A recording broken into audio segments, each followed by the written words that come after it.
When Luka Doncic went down with a bad ankle sprain in Game 3, it felt like that was it. The Mavericks had a nice run, they scared the mighty Clippers a little bit, but it was time for them to just lay down and throw in the towel. When Kristaps Porzingis' knee flared up and he couldn't lace up the gloves for Game 4, this was going to be a massacre. But then, Luka came out of the locker room, looking hobbled, but willing to give it a go. No one could be sure what this young Slovenian had left in the tank, weighing in at 218 pounds with a 6'11 reach and a mature game that belied his young age. And yet, he continued to hit shot after ridiculous shot, trading uppercuts with the favorites back and forth, treating us all to a heavyweight bout no one will forget. And when the bell sounded for the 15th round, with Luka exhausted and barely able to see through the Vaseline smeared on his face, he stunted and crossed and stepped and rose up, giving us one of the most epic finishes to a first-round playoff game ever. He looked tentative at first, unsure how the ankle would respond.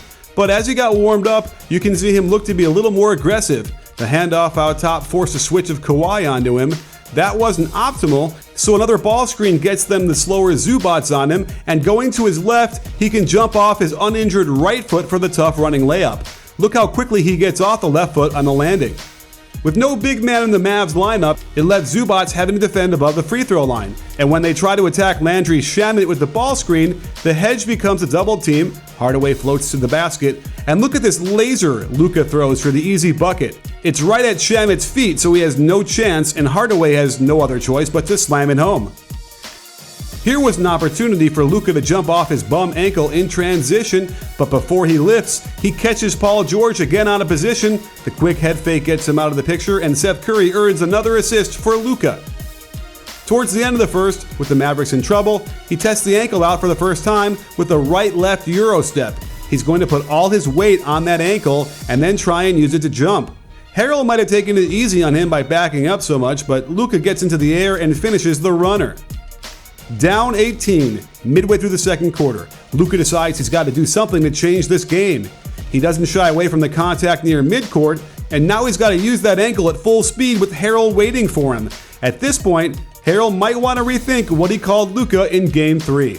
Feeling more confident and the score suddenly getting tighter, they again use the Boban ball screen, but he rejects it and just bullies his way to the basket, again relying on a single limb bound off that injured left ankle.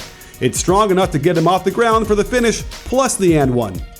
This game was all about which mismatch could the Mavs exploit with Luka.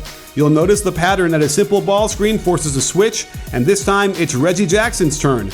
This turns into a post-up, and Paul George was too busy pointing out Luka to Shamet to realize he needed the help.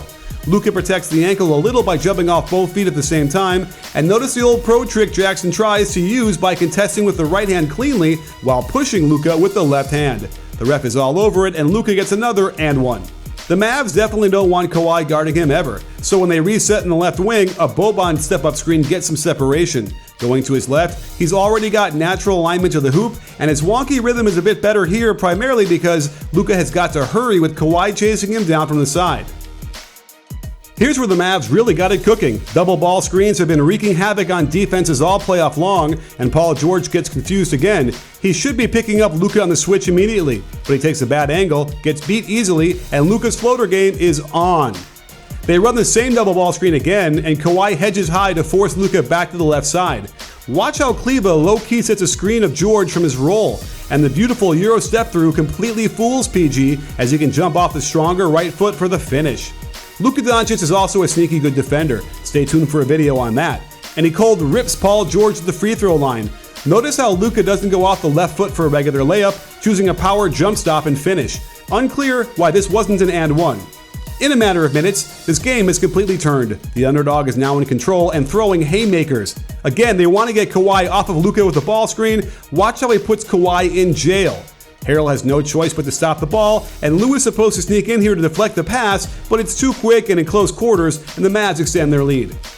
And if you're wondering why Lou was worried about helping off the corner in the pick and roll, Luka gets the top speed by the three-point line, Kawhi has no hope of getting around and catching up. Lou is in no man's land here, but I don't blame him for not being ready for this ridiculous pass. The right foot step is extended for more space, not to get the shot off, but to have more room to fire this perfect backhand to the right corner. Hardaway has 5 feet of space as he begins his arm swing up, and that's all he needs. The Clippers start out in a zone here, with Jackson staying out top and calling out the cutter through the lane. However, once the ball gets reversed, it morphs into man-to-man. The Luka Boban pick and roll gets deep penetration. Harrell tries to draw the charge, but he's not going to get that call with Luka. Give credit to the Mavericks for running the same play over and over until the Clippers could prove they could stop it. Drop coverage by Harrell, Luka puts Lou in jail. This time Reggie bumps down off his man on the left wing. So Luka uncorks this gem. A sidestep off-foot righty runner off the glass. Doncic's skill level is simply off the charts. And here's the play that told everyone, my ankle is fine, no need to worry about it, as he uses a burst of speed to get right to the right block. JaMychal Green is hopping all over the place, grasping at straws, until Luka does a step-back fadeaway that rattles in plus the foul. On this play, notice how they use a flare screen to get Luka open on the wing and force a switch. This is some foreshadowing, as Reggie loses his balance on the Luka left foot jab, then steps back for the swish. Clinging to this 4-point lead with a spread floor, an isolation is certainly normal in this situation, especially after forcing Lou Williams onto him, but to step back from 35 feet? This is audacity, folks, and I like it. But the Clippers were able to rally back from a big deficit late. First, check the great defense by Luka to keep Paul George in front. Hardaway correctly rotated to help and then closed out, forcing the shooter to fake, then dribble, then sidestep to the deepest corner before shooting is a win for the defense, but in this case, for the offense as well. When Luka tried to end this early, he comes up empty since, you can't hit every shot. And this save by Reggie was curious at first, considering the safer bet was to throw it to Paul George, but it triggers an opening for Kawhi, who hits a crucial three-pointer that temporarily saved the game for the Clippers.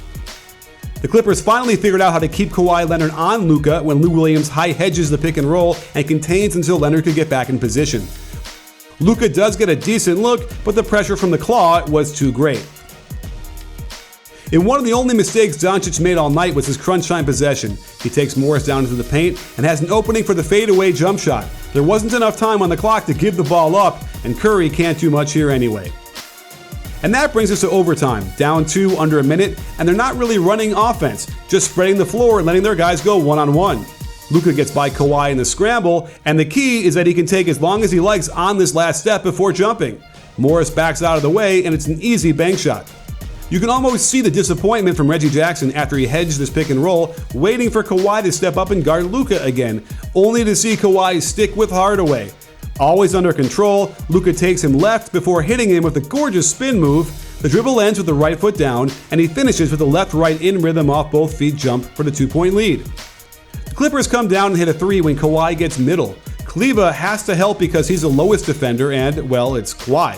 Finney-Smith would then be responsible for the first pass. And considering he's guarding Paul George, who is 3 for 14, leave him alone and get to the corner.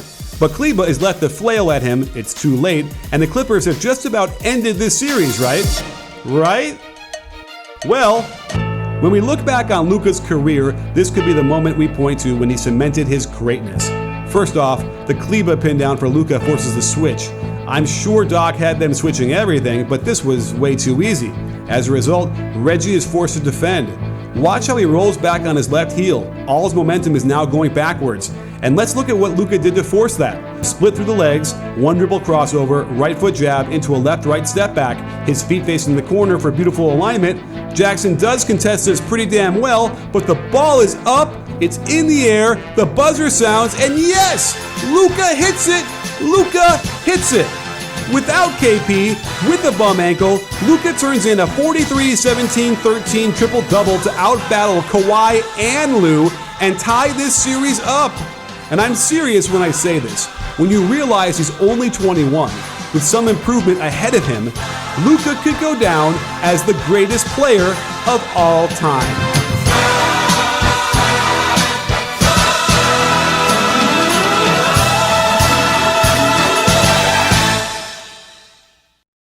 If you like this video, click the thumbs up button and leave a comment. And don't forget to subscribe for more playoff breakdowns coming up. We'll have at least one a day during the postseason, so turn on those notifications so you can be alerted right away. You in?